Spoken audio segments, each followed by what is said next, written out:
Selamat malam pemirsa Radar TV. Malam ini kita tidak uyar-uyur, Kang Kris. Ini malam ini kita narasumbernya yang uyar-uyur ke kita.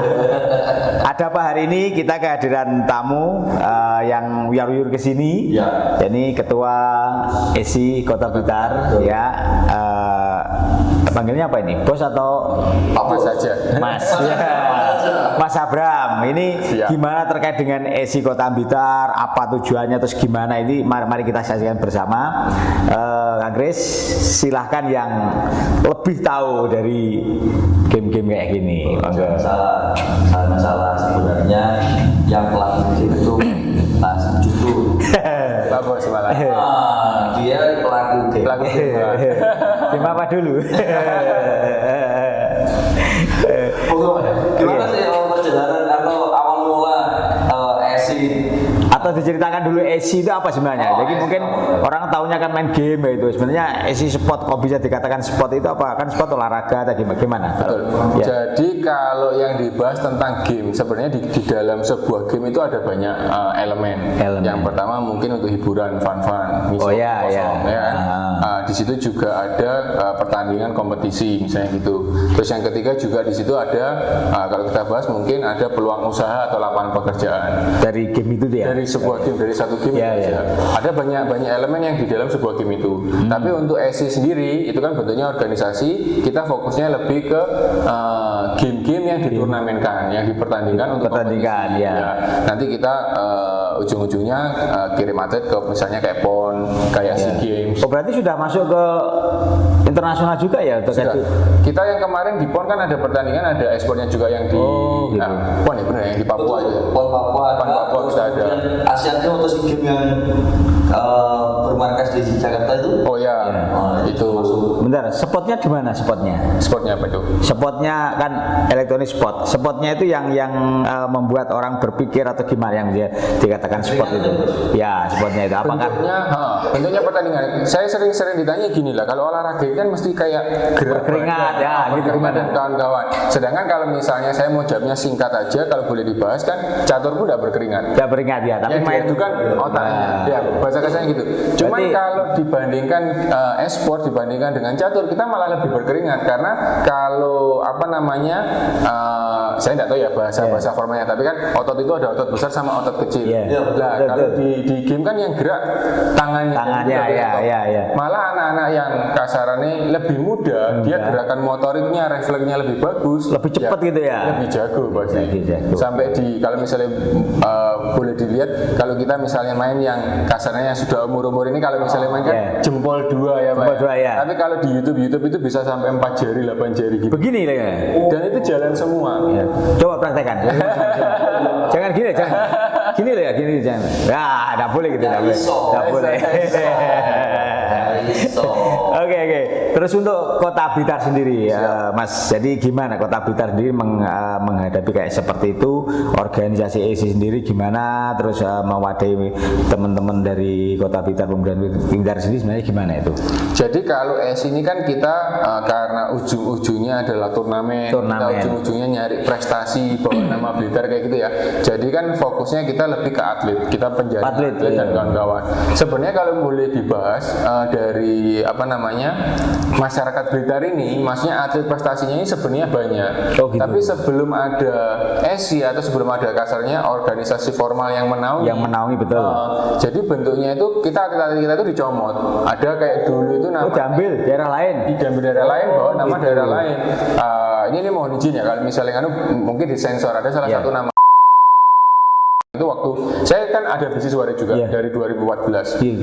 Ada salah satu artis Blitar itu sampai tuh pertama kali itu dia dicomot sama menang juara, ditarik menang juara, dapat gaji lagi lebih gede lagi, dikontrak sama tapi tidak pernah sekalipun bawa nama Kota Blitar. Tapi waktu itu memang belum berdiri ESI untuk Kota Blitar. Belum ya. Jadi memang belum terpadai, masih bebas lah istilahnya gitu. Istilahnya masih ini, kalau kita ngomong itu petarungnya. Tapi petarung istilahnya jalanan. Jalanan itu dia bertarung tapi belum ada yang menaungi. Betul. Kalau mungkin sudah ada yang menaungi beda cerita. Ya. Mungkin kalau pembahasan bahasanya bukan kayak gitu ya. Jadi maksud saya gini, sebelum ada ESI, masyarakat awam ini yang tidak ngerti tentang game, termasuk dari misalnya pemerintah, dari bapak-bapak termasuk dari pihak-pihak swasta yang tidak ngerti e-sport itu kurang mendukung, kurang mensupport e-sport. Pikirnya hanya membuang-buang waktu hanya bermain game gitu. Apalagi dari Kota Blitar. Beda kalau Surabaya, Jakarta mereka sudah ada expo besar-besaran sehingga misalnya masyarakat lagi main ke mall tahu e-sport ternyata gini perkembangannya gini lah. Di Blitar kan waktu itu masih jarang. Sehingga ketika kita ada atlet misalnya butuh support, dukungan misalnya paling nggak kasih semangat gitu aja, jujur aja di Blitar waktu itu masih kurang, sehingga atlet-atlet prestasi kita itu lebih bukan dihargai tapi lebih dinilai lah, maksudnya lebih diapresiasi sama kota lain, akhirnya bawa nama kota lain. Contohnya kayak jadi sementara ini belum pernah bawa nama Kota Blitar. Atau mungkin nanti ditarik ke sini lagi. Kemarin saya sudah kontak-kontakan sejak berdirinya ESI, terus kita mulai tahun pertama itu kasarnya masih noto lah, noto dari teman-teman pengurus ini noto, e-sport itu gimana, kita langkahnya mau gimana. Kita mulai tahun kedua kemarin kan mulai bikin event besar-besaran, terus atlet juga sudah mulai kita toto. Nah, beberapa teman-teman yang saya kontak itu yang punya atlet prestasi gitu, saya kontak mau main lagi nggak, nanti bisa tak bantu carikan misalnya kayak naungan tempat latihan atau kalau kamu mau tanding kita mungkin ada sponsor, paling nggak ada uang bensin sama uang tinggal lah misalnya kayak gitu. Nah beberapa teman-teman itu karena gini di e-sport itu lebih muda lebih jago mungkin bahasanya. Harus lebih muda lebih jago. Yang tua minggir dulu. Motoriknya soalnya refleksnya memang efek. Terus aku tak tawarkan lah misalnya nggak mau jadi pro player lagi, apa jadi misalnya coach, pembina coach.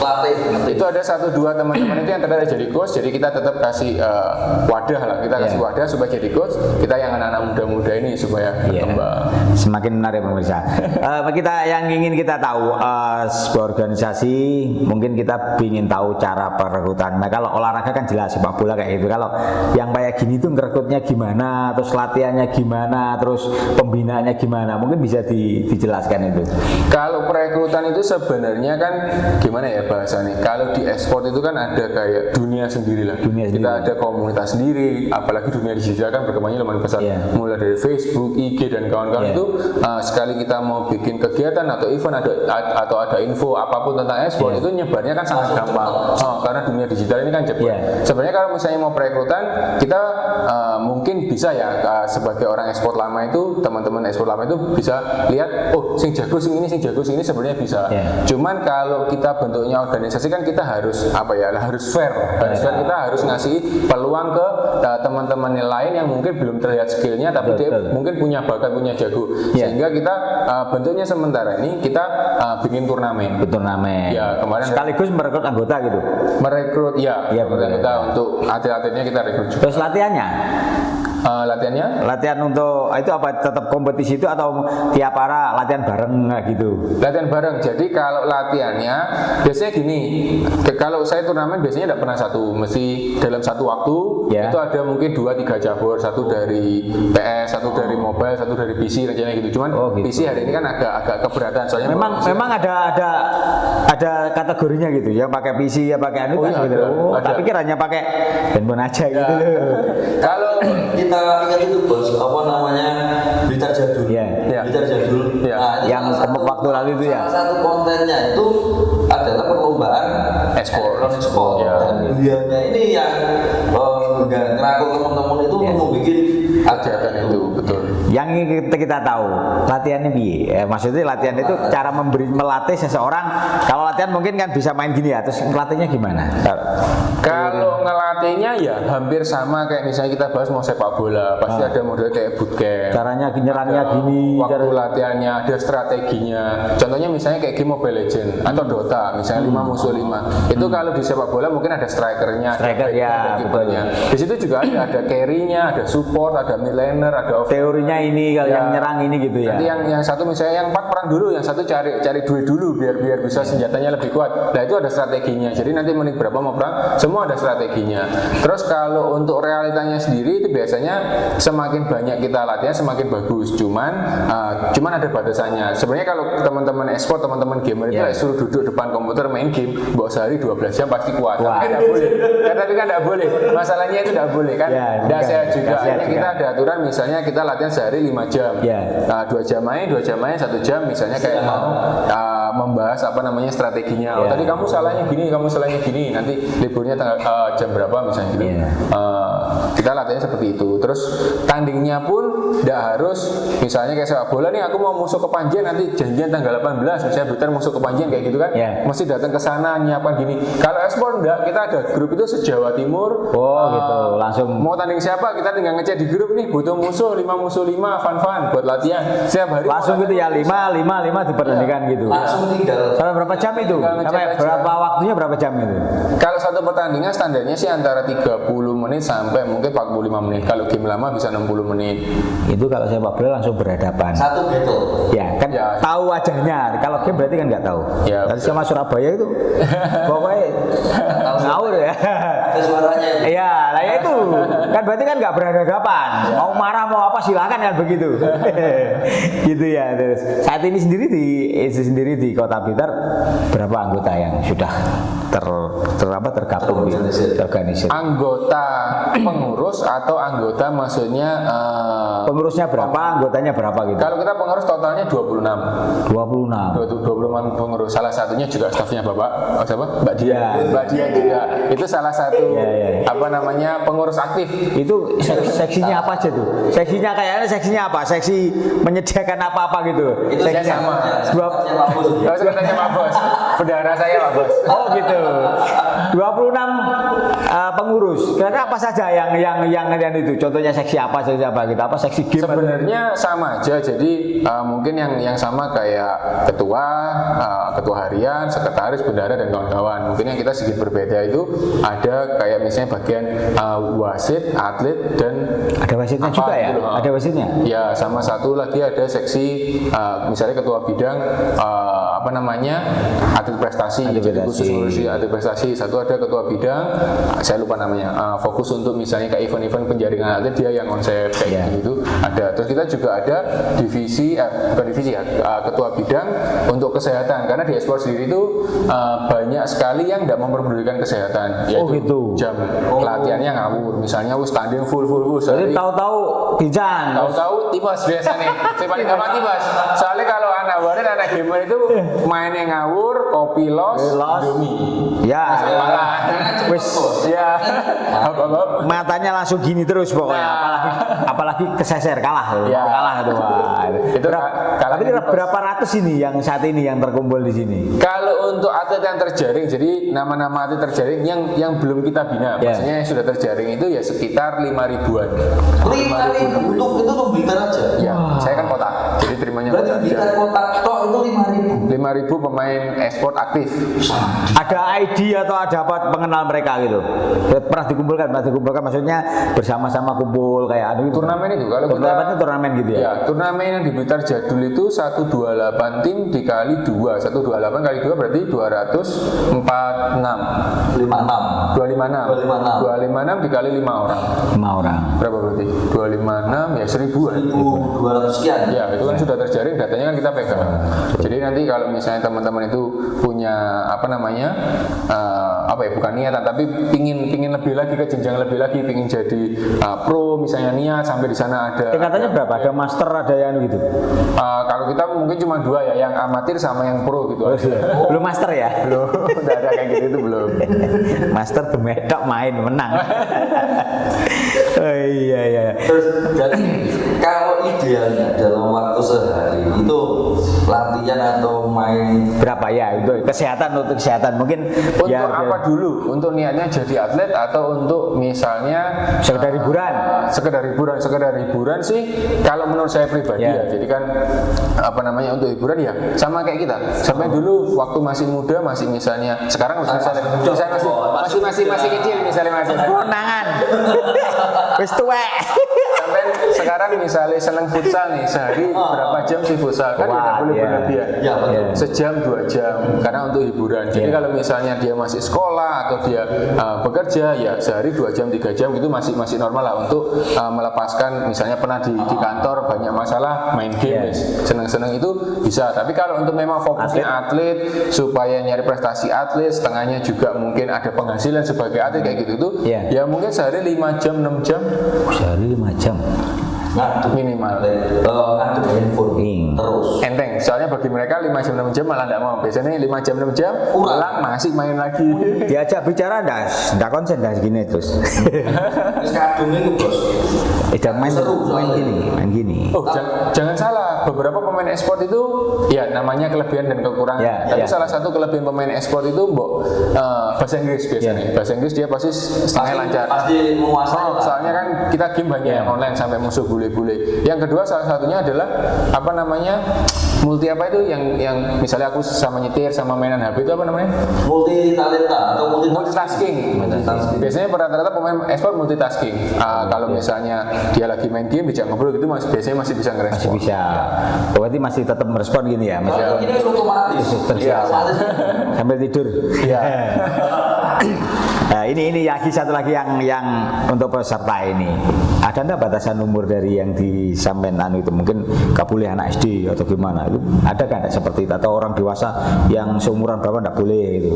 Kalau di kita tidak ada batasan umur untuk penjaringan atletnya. Jadi kalau atlet yang saya berangkatkan biasanya ada batasan umur dari pertandingannya, misalnya kayak PON U20. Jam terbangnya berapa, kemenangan berapa gitu yang dipilih untuk atlet? Ya, yang pasti kita pinginnya yang terbaik lah. Maksudnya dari saya kan ada track record, misalnya saya sudah bikin berapa pertandingan, dia menang berapa kali. Oh gitu ya. Terus dia juga tertib. Tapi salah satu rulesnya sebenarnya bukan umur. Kalau umur itu kan ya itu tadi pertandingannya PON U18 misalnya gitu ya, kita maksimal 18. Kita cari yang 18. Ya, kalau misalnya kayak kemarin dari AC Jatim itu ada, saya lupa pertandingannya tapi itu U20 ya, kita cari maksimal 20 gitu. Kalau di bawah saya lupa, kalau SMA itu berapa? 18 misalnya. 18 ya, 17 18. Ya, persyaratan awalnya adalah kita bikin surat dulu ke orang tuanya kalau diizinkan dengan apa rulesnya kita, misalnya kayak jam pertandingan, izin ke sekolahnya bisa, pokoknya kita izin dulu, kalau misalnya bisa baru kita bawa. Tapi kalau orang tuanya tidak mengizinkan ya saya tidak bisa melanjutkan gitu ya. Tapi ini bos, tadi selain gamer ini tadi yang dijelaskan, jadi selain ini adalah ada peluang untuk prestasi, ternyata ada peluang usaha. Betul. Usahanya gimana? Nah itu bos. Saya usahanya gimana? Tanya kan itu bos. Ini untuk menarik anak muda kan. Oh ya, siap. Saya izin nambah satu lagi. Ya, boleh. Enggak boleh. Saya tak memperhatikan aja. Ini sering kali dibahas sama bapak-bapak pembina. Kebetulan kita pembina dari SI sendiri kan dari wali kota Pak Santoso, dari wakil wali kota Pak Cucu, tetangga sebelah, terus dari ketua DPR, wakil ketua DPR juga. Selalu dibahas ini sama bapak-bapaknya itu adalah bagi mereka itu sering melihat bahwa e-sport ini kan mulai dari warnet. Warnet ini kan selalu kotor, kumuh. Mohon izin nanti kalau anda disensor banyak. Kan selalu gitu. Saya pinginnya karena kan saya juga Nvidia. Dari Nvidia itu dibikinkan bahwa sistem warnet itu tidak boleh ada cheat, tidak boleh ada bokep, tidak boleh ada judi. Jadi warnet ini bersih, ada ruang smoking. Khusus ya. Dan khususnya untuk atlet sebenarnya bukan masalah umurnya, bukan masalah misalnya mungkin dari modal. Jadi ada yang punya HP ini bagus, tidak bagus, mungkin orang tua ini sedikit kurang mampu. Itu sebenarnya bagi kita orang ekspor bukan masalah. Yang jadi masalah nomor satu itu sebenarnya attitude. Karena pengontrolannya kan masih kurang. Orang tua mohon izin, ini orang tua kan masih banyak yang belum terlalu paham tentang ekspor. Termasuk beliaunya. Mana? Jadi kalau teman-teman ekspor itu ya kita mohon maaf kalau misalnya mungkin attitude-nya sedikit kurang mungkin dari cara bahasanya. Kalau bahasa ekspor itu flaming misalnya kayak sedikit miso-miso itu mungkin kita masih pingin ngajari teman-teman, bukan ngajari tapi membimbing teman-teman atlet ini biar tidak keluar kata-kata yang biar attitude-nya bagus, tidak terlalu sombong. Misalnya jago Siti wes kayak gimana kayak gitu-gitu. Sama yang kedua target kita adalah lebih ke orang tuanya. Lebih ke pendidiknya. Pendidik itu kan kalau tidak dari guru ya dari orang tua. Pendamping. Betul. Supaya paling enggak guru atau orang tua ini memahami tentang ekspor ini gimana sih, terus cara ngatasi anak yang ekspor ini gimana. Soalnya sekarang gini loh Pak, di ekspor itu kan dunia sudah maju. Beda zamanku dulu. Aku dulu saya cilik keluar maghrib kan paling dibilang ojo nganu ya nanti sepak bola balik jam 6. Telat nanti ono pocong jam 7 kan itu sudah takut-takuti gitu. Zaman dulu enggak ada Google masalahnya ya. Betul. Zaman sekarang ada Google. Ya toh anak-anak main ekspor dibilangin nanti kamu gak matamu picak misalnya apa namanya matamu buta misalnya. Dia buka Google apa main game di HP bikin mata buta kan enggak. Wah ini mohon izin bilang ngomongnya, wah mamaku nggak pinter misalnya kayak gitu. Jadi dia ketika menganggap orang tuanya tidak pinter, dia kan nggak mau dengarkan, akhirnya nggak respect. Nah, masalahnya di situ. Seringkali bukannya dibimbing supaya kamu belajar 8 jam, 3 jamnya main game, diarahkan. Maksudnya membagi waktu. Sekarang kan lebih kan gampangnya karena orang tua atau guru ini nggak tahu, nggak boleh e-sport itu jelek dan kawan-kawan. Itu sebenarnya yang salah. Sedangkan anak sekarang dia punya akses ke Google dan kawan-kawan. Sudah karena digitalisasi susah zaman sekarang kan milenial banget, jadi cari apa aja kan mudah gitu loh. Kemajuan zaman bos. Berarti dari ESI sendiri mengarahkan untuk biar itu lebih bagus gitu ya. Betul. Supaya ekosistemnya bagus. Selain latihan bareng kayak gitu ya. Apakah ada keinginan untuk memberikan materi-materi ke sekolah biar lebih terarah, kan mungkin anak-anak itu lebih banyak main game daripada belajar gitu. Apakah punya program apa ke sekolah-sekolah seperti itu dari ESI? Kita sudah ada program. Jadi kemarin kita coba, karena kalau ke sekolah-sekolah itu izinnya kan pasti ke kepala dinas, ke Kacabdin seperti itu. Kita sudah berkolaborasi kemarin untuk waktunya kita masih menyesuaikan. Untuk materinya sudah dari kami tim ESI siapkan. Kita ingin ke sekolah-sekolah itu kan banyak sekali nih teman-teman yang kayak kecanduan, betul. Tidak mau sekolah, kayak gitu. Ini gimana? Salah satunya mungkin dari sekolah kemarin ada yang apa namanya ngasih ide bahwa di sekolah-sekolah ini nanti dikasih e-sport center. Malah diberikan tempat itu. Difasilitas sekalian. Waktu istirahat main. Boleh, betul. Kalau jamnya sekolah di dalam kelas tidak boleh bawa HP. Masalahnya kalau kita bilang tidak boleh bawa HP, sekarang berapa banyak siswa yang punya HP? 100%, hampir semua punya. Bahkan waktu kemarin pandemi itu kan suruh bawa HP kan, karena harus online. Sekarang tidak punya HP itu dibelikan sama sekolahnya. Dulu waktu COVID ya. Sekarang mau di mana ditarik nggak mungkin kan, sudah maju. Betul. Oke, lanjut.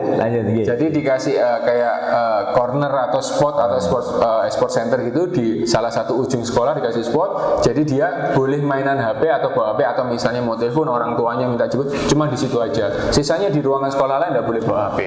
Kayak gitu-gitu kan sebenarnya kan bentuk solutif ya. Kita bisa ngasih solusi, dari sekolah bisa ngasih solusi supaya aturannya berjalan, tapi anak-anak ini tidak merasa tidak boleh misalnya kayak gitu. Sama ini bos, memberikan pandangan kan gitu. Kalau kita sebagai orang tua, karena itu beranggapan semua game online itu adalah e-sport. Padahal yang masuk ke ESI sementara ini masih ada beberapa cabur-cabur tertentu, dan ini yang kadang-kadang ada salah pemahaman. Info chip itu dipikirnya e-sport, bukan? E-sport, padahal ternyata kan bukan. Nah itu bagaimana itu cara? Termasuk tadi yang disebutkan bisa bisnis tadi gimana? Bisnis itu yang dimaksudkan untuk bisnis gimana? Bisnis kalau kita ngomong tentang e-sport, misalnya tidak usah bahas tentang e-sportnya langsung. Orang yang bermain e-sport itu pasti di dunia digital. Digital dia sekali aku dari kecil paham tentang e-sport, anak kecil paham e-sport, dia pasti ngerti mulai dari Google, Excel, Word, sampai YouTube dan kawan-kawan. Berbisnis di dunia digital banyak sekali. Dia bisa jadi endorser, dia bisa jadi jualan online. Semua pelajarannya kan dari situ semua. Misalnya mau bikin podcast misalnya, podcast yang di rumah-rumah, kita bikin konten YouTube. Nah itu kan semua basicnya dari dunia digital. Dan teman-teman e-sport rata-rata kurang lebih paham tentang dunia digital. Pertama itu. Kedua, kalau kita mau fokus masuk ke dunia e-sportnya sendiri, mulai dari warnet. Oke, misalnya kecil-kecil jadi operator warnet, itu juga sebagai salah satu peluang usaha misalnya. Terus misalnya mau jadi atlet, misalnya mau jadi coach, jadi caster e-sport. Mungkin dikontrak sama kontrak maino, tak musuhno ini kan seperti itu ya. Jadi dia main bertanding dengan sana gitu ya. Mungkin ada yang danai gitu.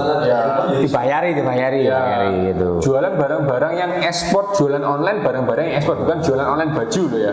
Jualan online barang-barang e-sport mulai dari diamond, dari banyak sekali skin kayak gitu-gitu. Berarti harus dimanfaatkan itu, bukan hanya nge-game aja tapi ada manfaat. Siapa tahu dengan ini malah kaya gitu. Penggawaannya duduk-duduk aja main gini berjam-jam tapi kok kayak nggak kerja gitu. Tapi duitnya banyak gitu. Yang nominal digitnya nolnya itu besar-besar dari game itu banyak. Kelihatannya orang pengangguran, duduk-duduk di warung kopi hanya main gini, tapi ternyata dia punya uang banyak. Gitu. Dan contohnya yang ada di depan kita. Soalnya di dunia seperti itu tadi kayak ada namanya genrenya atau tipe gamenya adalah MMORPG, multiplayer massive online role playing games. Jadi dia kayak bawa satu karakter, misalnya kayak zaman dulu ada yang bawa knight, ada yang jadi orc, ada yang jadi yang baik yang jahat kayak misalnya gitu. Itu kan dia kayak ngelengkapi nih, aku leveling dari level 1 sampai 60, terus nanti bawa armor, misalnya tameng bawa armor, bawa baju. Itu kan bajunya ada yang murah, ada yang mahal. Lah, yang mahal ini yang rare, misalnya susah didapatkan, itu sampai harga Avanza, sampai harga Jazz itu bisa.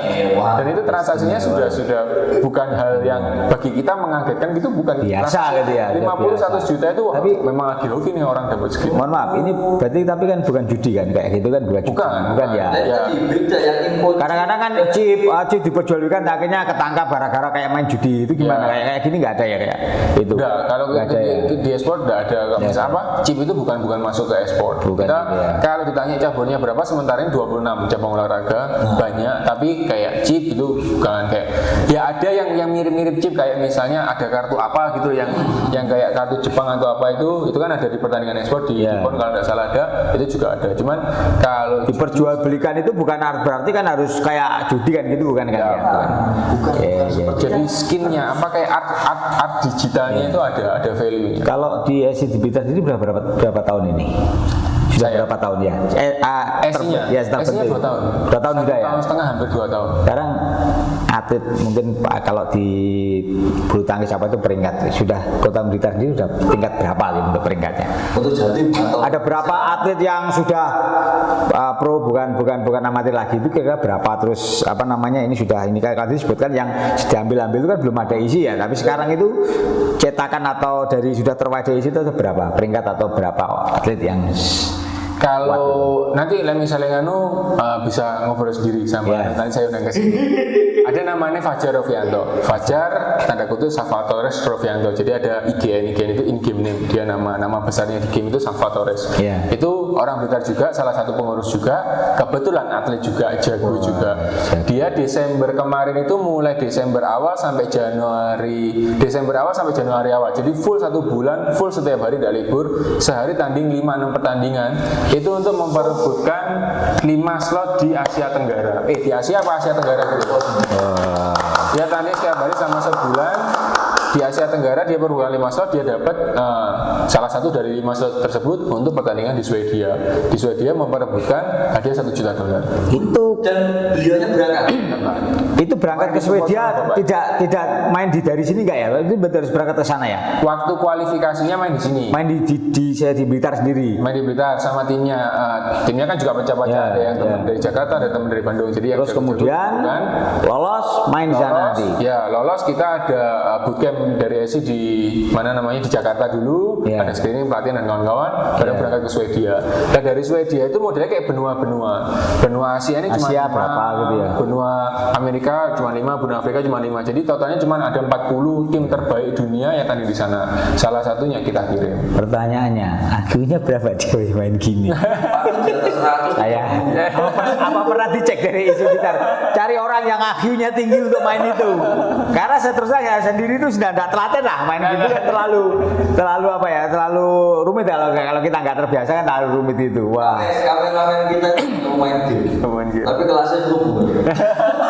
Tapi yang setelah ngobrol nanti saya membayangkan, berarti kan pertandingannya di sini sama luar negeri gitu ya. Potensi kerusuhan kan tidak ada. Oh, tidak ada bos. Nggak ada kerusuhan. Orang datang ke stadion apa kan tidak ada. Gitu. Kalau melihatnya gimana? Kalau kita melihat Mas Abraham mau main itu juara itu kan, ya apa nanti loh. Dia kan tidak tahu. Kalau mungkin di layar mungkin tidak masalah ya. Tapi gimana kalau kita ingin tahu gitu? Sekarang dunianya YouTube, live stream, Twitch, kita ada, Discord ada. Misalnya kita mau lihat pertandingan, ya pasti ada platform-platform khusus untuk misalnya untuk masuk akses itu ya. Ya. Cuman biasanya kalau yang bentuknya online atau sini musuh sana dari beda kota itu bentuknya lebih, kalau pertandingan besar biasanya kualifikasi. Tapi untuk pertandingan utamanya misalnya 40 besarnya atau 32 besarnya itu tetap nanti ada offline-nya. Salah satunya kalau misalnya mau dibahas, misalnya nanti boleh dilihat di YouTube itu kayak pertandingan Dota 2 namanya di internasional 2016, 2017, 2018. Itu kalau stadium sepak bola aja kayaknya tidak kalah. Salah gitu satunya penontonnya juga banyak. ribuan, ratusan ribu. Pertandingan nanti yang internasional tadi gimana? Ya, kalau untuk itu tadi yang saya bahas kan yang kalau kualifikasinya mungkin bisa online. Bisa. Tapi kalau biasanya pertandingan besar-besar tetap, kenapa sih? Karena kan pertandingan e-sport itu kan tidak kayak berdiri sendiri, tetap ada kayak sponsor dan kawan-kawan di situ kan ada. Betul. Mungkin dibahas ada bisnisnya juga. Kayak bola itu kan. Iya, ada tiketing juga, ada hype-nya juga, dia pengen seramai apa. Tetap nanti main eventnya tetap bentuknya offline. Salah satunya itu tadi di internasional, kita pasti ada acara besar-besaran, itu acara dunia, tiketing dan kawan-kawan, itu pasti acara besar-besaran.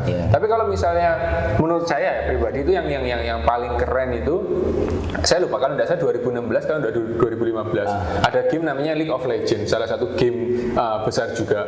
Itu openingnya sampai lihat openingnya League of Legends di YouTube ada tahun 2015 kalau enggak 2016 itu pertama kali bikin yang kayak saya enggak tahu namanya kayak proyektor tapi nanti di atas gedung itu kayak ada nagane gitu loh. Wow. Itu pertama kali di dunia ada yang event itu bisa pakai kayak alat digital jadi ada nagane terbang gitu dan kita bisa lihat bukannya di video toh. Namanya aku sudah 3D apa itu kan? 3D pokoknya itu paling video tron tapi dia itu ikut hidup kan. Betul. Ya lagi tren di luar negeri yang di sisi gedung pojok itu kan. Ya. Terus yang ada di Disney kalau misalnya di air ada lumba tahu segede. Nah itu sebenarnya saya lihat pertama kali itu malah di itu grand openingnya League of Legends itu naga itu keren. Wah, keren banget. Bagaimana Pak Bos tertarik untuk main Belum. electronic sport? Nggak kurang jeli. kurang telaten. Ya, beda lagi. Tadi kan satu orang yang sudah ke tingkat tingkat ada lagi yang tingkat yang anak-anak mungkin atau yang tingkat di Jawa Timur atau tingkat nasional itu sudah mulai banyak gitu dari Blitar yang tangguh gitu. Kita setiap pertandingan karena di ESI kan jaringan e-sportnya kan kita ada pengurusnya Jawa Timur, kita ada pengurusnya Indonesia. Jadi kita mulai kayak misalnya PON, sebelum PON berapa bulan sebelumnya kan kita pasti ada pertandingan kayak kualifikasi. Seluruh cabang ESI di kota dan kabupaten masing-masing ada kualifikasi pertandingan, kita pasti minimal 1-2 tim nyumbang. Jadi saya tahu kita juga bisa kasih akses ke atlet-atlet supaya pertandingan lebih bagus. Kalau kemarin ada pertandingan saya lupa namanya yang sama Kodim itu kan ada pertandingan e-sport PUBG itu Kasat Cup atau Kasat pakai D Kasat Cup itu kan di-handle sama Kodim se-Jawa Timur pertandingan PUBG kita juga kirim 2 tim 3 tim. Itu untuk ya ada kadang kita tidak juara misalnya masuk 8 besar, ada yang 3 besar, ada 5 besar. Tapi setiap ada info turnamen di Jawa Timur terutama kita pasti minimal 1-2 tim pasti kita kirimkan. Sudah ada prestasi lah, prestasi sudah mulai banyak ya untuk ESI Kota Blitar. 5.000 pemain aktif yang terdaftar. Kalau 10%-nya gimana? Pertanyaannya, Mas Abrami sudah tingkat mana ini? Kan boleh kan kita tanya. Sudah tingkat mana itu yang prestasi sendiri? Maksudnya ini bos levelnya. Kalau kamera itu kan level 2. Ya. Mas Abrami sendiri? Saya pribadi. Ya, kalau saya bukan pemain e-sport yang kompetisi, saya lebih yang ke casual. Jadi permainan saya lebih ke MMORPG. Terus kayak strategi games kayak Age of Empire kayak bukan atletnya ya gitu ya? Bukan, jadi genre gamenya sudah beda. Bukan game yang dikompetisikan, saya lebih ke game-game strategi. Sedangkan game strategi yang saya mainkan rata-rata di Indonesia ini untuk kompetisinya masih kurang. Jadi kalau Indonesia yang dibahas kan mungkin Dota, PUBG, CS:GO, terus kayak mungkin Mobile Legends kayak gitu-gitulah.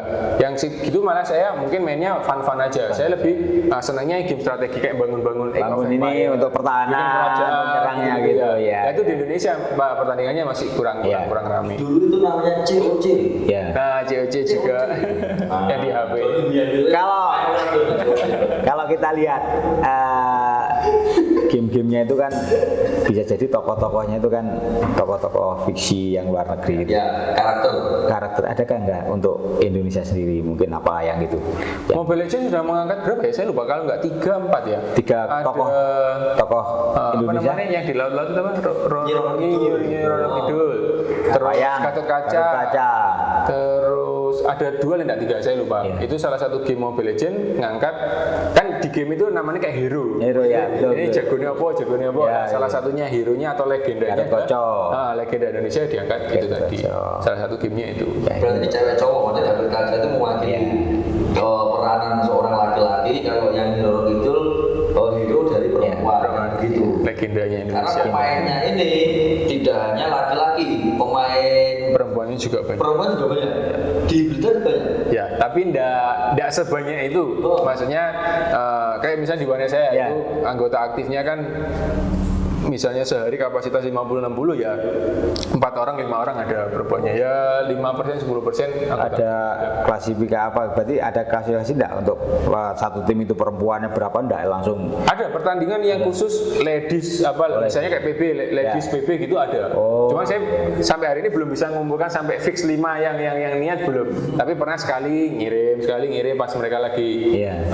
niat kumpul pas pertandingan kirim pernah sekali 2 kali. Apakah dalam suatu pertandingan itu sampai mungkin marah-marah, nendang-nendang gitu kayak? Kalau iya Emosional gitu. tergantung rules pertandingan dari panitianya. Ada yang flaming on, ada yang flaming off. Flaming itu ngomong sialan gitu aja nggak boleh aja ada. Jadi sialan tidak ada. Kena dis atau apa? Nggak boleh kata kotor-kotor, nggak Ya, boleh gerakan tidak. juga, maksudnya terlalu itu nggak boleh. Ada yang boleh, ada yang sampai berdiri, misalnya habis bunuh berdiri meja teriak-teriak ya ada. Itu ada yang diperbolehkan. Ada yang diperbolehkan supaya kan apa namanya kayak hype-nya lah. Kita yang nonton kan jadi oh iya kayak gitu-gitu aja. Siapkan meja yang khusus untuk digebrak sampai, Gebrak. sampai hancur.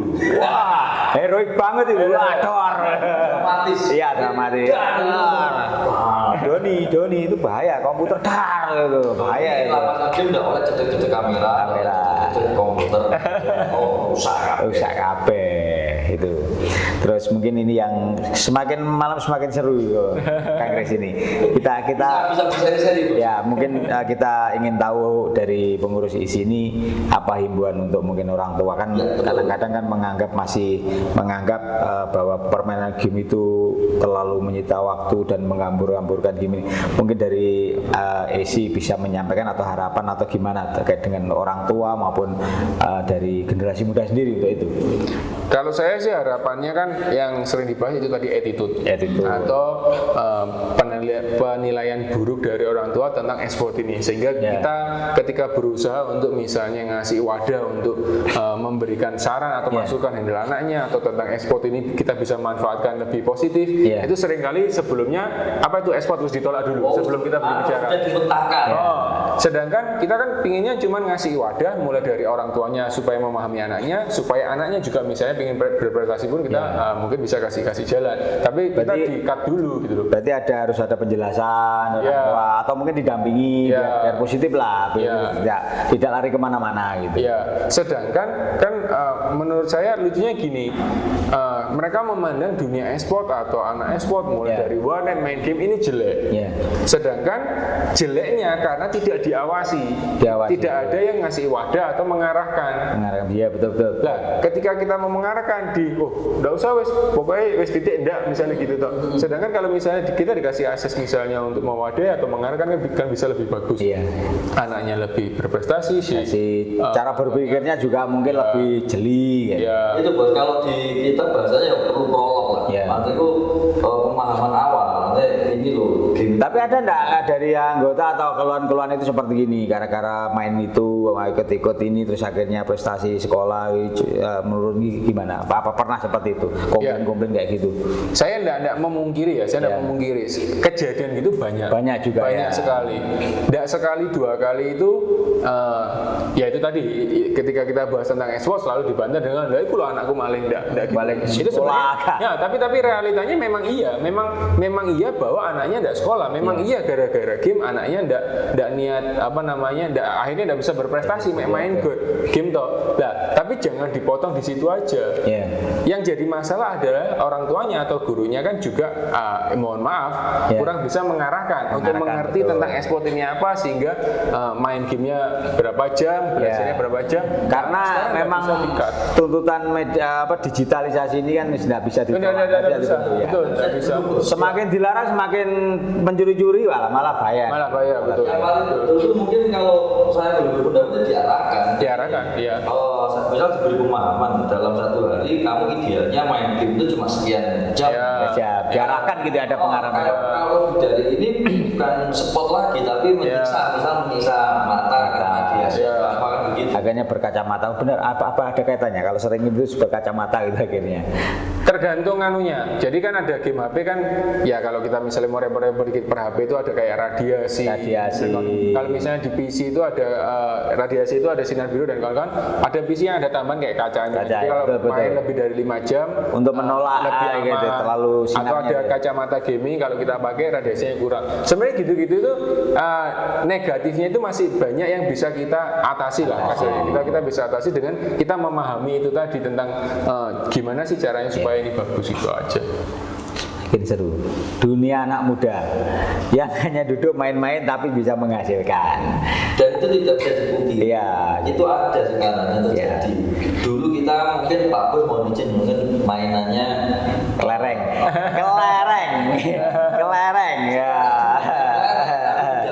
Iya.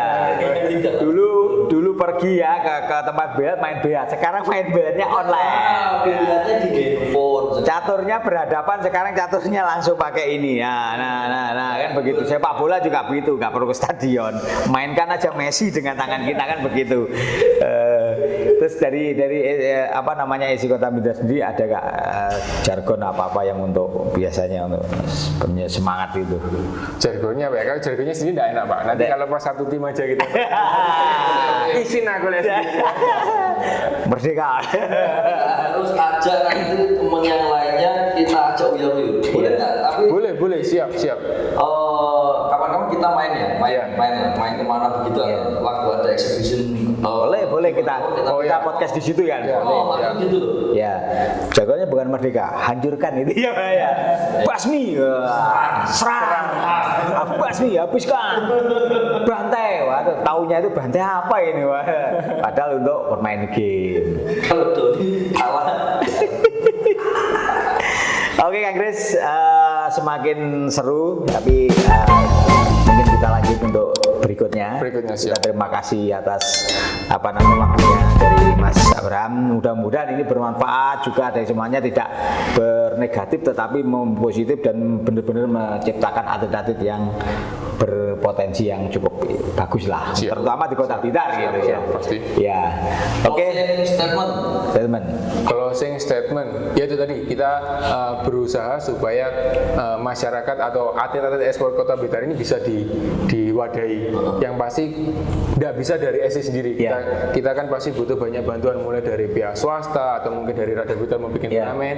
Terus dari pemerintah juga kita kolaborasi. Ketika banyak sekali dari para bapak-bapak atau pembimbing ini kita bisa mengarahkan, pasti atlet-atlet e-sport atau prestasi e-sport di Blitar ini pasti lebih cepat untuk berkembang dan lebih positif. Betul. Oke, pemirsa, kita akhiri Uyur hari ini. Kita sambung untuk Uyur berikutnya dengan tema yang lebih seru lagi, lebih menarik. Kita nantikan untuk Uyur berikutnya. Kang Kris, Selamat malam. Terima kasih. Sampai jumpa.